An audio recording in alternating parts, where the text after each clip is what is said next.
ఈరోజు శ్రీ సత్యసాయి జిల్లా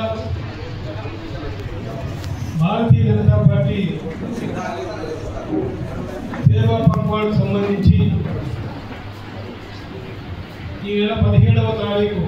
మన ప్రియతమ ప్రధాని నరేంద్ర మోడీ గారి జన్మదినాన్ని పురస్కరించుకొని ప్రతి సంవత్సరం ఏ విధంగా జరుపుకుంటామో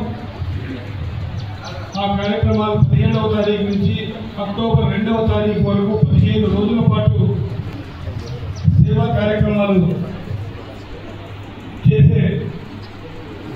వాటి గురించి ఒక కార్యశాల అంటే రాష్ట్ర స్థాయి కార్యశాల జరిగింది. తర్వాత జిల్లా స్థాయిలో ప్రతి మండలం నుంచి 3 ఎంపిక చేసి వారందరికీ ఈ సేవా కార్యక్రమాలు ఏ విధంగా చేయాలనేటువంటి వాటిపై ఈ కార్యక్రమానికి సంబంధించి ఇన్ఛార్జిగా ఉన్నటువంటి రాష్ట్ర భారతీయ జనతా పార్టీ ఉపాధ్యక్షులు ఈ కార్యక్రమ రాయలసీమ జోనల్ ఇన్ఛార్జ్ శ్రీ కాపు రామచంద్రెడ్డి అన్న గారికి, రాష్ట్ర భారతీయ జనతా పార్టీ ఉపాధ్యక్షులు శ్రీ దేవానంద్ గారికి, రాష్ట్ర భారతీయ జనతా పార్టీ కార్యదర్శి శ్రీ సందిరెడ్డి శ్రీనివాసులు గారికి, భారతీయ జనతా పార్టీ రాష్ట్ర కార్యవర్గ సభ్యులు తరపున గంగాధర్ గారికి, భారతీయ జనతా పార్టీ సత్యసాయి జిల్లా ప్రధాన కార్యదర్శి అమర్ దేవేద, సాకే ఓపులేసు, హరికృష్ణ గౌడ్ గారికి, మరి అదేవిధంగా ఈ కార్యక్రమానికి సత్యసాయి జిల్లా నుంచి ఇన్ఛార్జిగా ఉన్నటువంటి ఎంపీ కుంట రామ్మోహన్ గారు,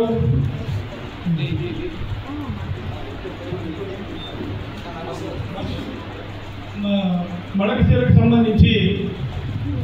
బసవరాజు గారు ఈ కార్యక్రమానికి సంబంధించిన జిల్లా కో కన్వీనర్గా వ్యవహరిస్తారు. వారికి మరి అదేవిధంగా జిల్లా అన్ని నియోజకవర్గాల నుంచి విచ్చేసినటువంటి మండల అధ్యక్షులు, ఈ కార్యక్రమానికి సంబంధించిన ఇన్ఛార్జీలందరికీ, మహిళలకు నా హృదయపూర్వక స్వాగతిస్తున్నాను. ప్రతి సంవత్సరము మనము మన ప్రియతమ నాయకులు నరేంద్ర మోడీ గారి జన్మదినాన్ని పురస్కరించుకొని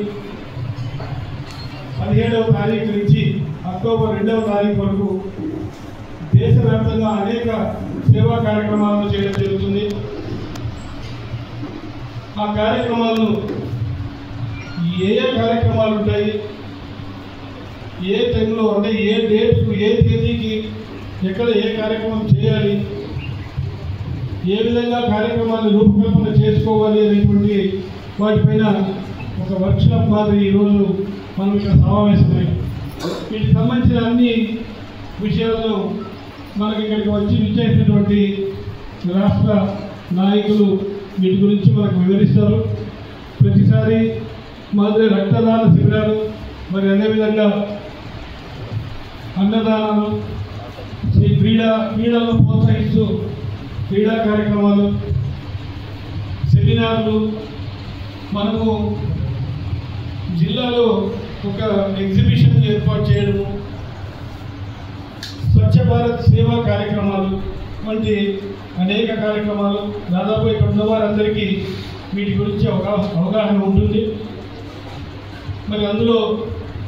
మనకు ఒక 15-20 రోజులుగా ఒక నెల రోజుల నుంచి దాదాపు కంటిన్యూగా ప్రోగ్రామ్స్ అంటే ప్రతి 15 రోజులకు కావాల్సినటువంటి అన్ని ప్రోగ్రాంలు రాష్ట్ర పార్టీ జాతీయ పార్టీ నిర్దేశించడం, మరి అందులో ఈ మధ్యకాలంలోనే రాష్ట్ర అధ్యక్షుల వారి పర్యటన, తర్వాత నిన్న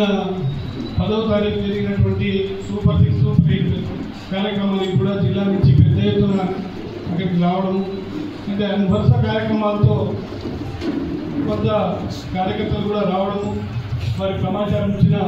వెంటనే సభాస్థలికి అంటే జరుగుతున్న సమావేశాలకు హాజరు కావడం కూడా కొంత ఇబ్బంది కలిగిన, అనుకోకుండా ఒక్కో సందర్భంలో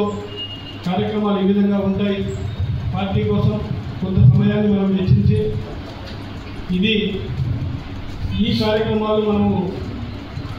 రాబోయే జనవరి నెలలోనే స్థానిక సంస్థల ఎన్నికలు వచ్చే అవకాశం ఉంది. ఖచ్చితంగా ఆ నోటిఫికేషన్ కూడా డిసెంబర్లోనే వచ్చే అవకాశం ఉందని చెప్పి మనకు మాధ్యమాల ద్వారా తెలిసింది. అయితే మనము కూటమిలో ఉన్నాము, మనం నామినేటెడ్ పోస్టులు అవి ఇవి వాటి కోసం మనం చేసే ప్రయత్నాల కంటే ప్రజాప్రతినిధులుగా మనం ఎక్కువ స్థానాల్లో గెలవగలిగితే 5 సంవత్సరాల పాటు మనము ప్రజాప్రతినిధులుగా ఈ జిల్లాలో ఉండగలిగితే భవిష్యత్తులో అసెంబ్లీ కానీ పార్లమెంట్లు కానీ గెలిచే అవకాశం మనకు ఉంటుంది. నామినేటెడ్ పోస్టులు 2 సంవత్సరాలు 3 సంవత్సరాలు వాటి విలువ వాటికి ఎంత ఉంటుందో అది మనందరికీ తెలుసు. మనని ఇక్కడ మనమే ఉన్నాం కాబట్టి కొన్ని విషయాలు చాలామంది ఆలోచన మనం గట్టిగా ప్రయత్నం చేయలేదు, మనం అడగలేదు, మనం వారిపైన ఒత్తిడి చేస్తే తప్పకుండా మనకు కూడా నామినేటెడ్ పోస్టులు వస్తాయేమో. ఈ మధ్యకాలంలో గమనించారు, ఇది ఒక సత్స్థాయి జిల్లానే కాదు, రాష్ట్ర స్థాయిలో ఉన్నటువంటి సమస్య. అక్కడి నుంచి మనము మన జాతీయ నాయకత్వం కూడా ఎవరు వారిని వెళ్ళి నామినేటెడ్ పోస్టులు మాకు ఇవి కావాలి అవి కావాలని మనం ఏమీ అడగలేదు. రాబోయే స్థానిక సంస్థల ఎన్నికల్లో గట్టిగా ప్రయత్నం చేసి ఎక్కువ మంది ప్రజాప్రతినిధులు గెలవాలి అనేది మన లక్ష్యంగా పెట్టుకుని మనం పనిచేయాలి.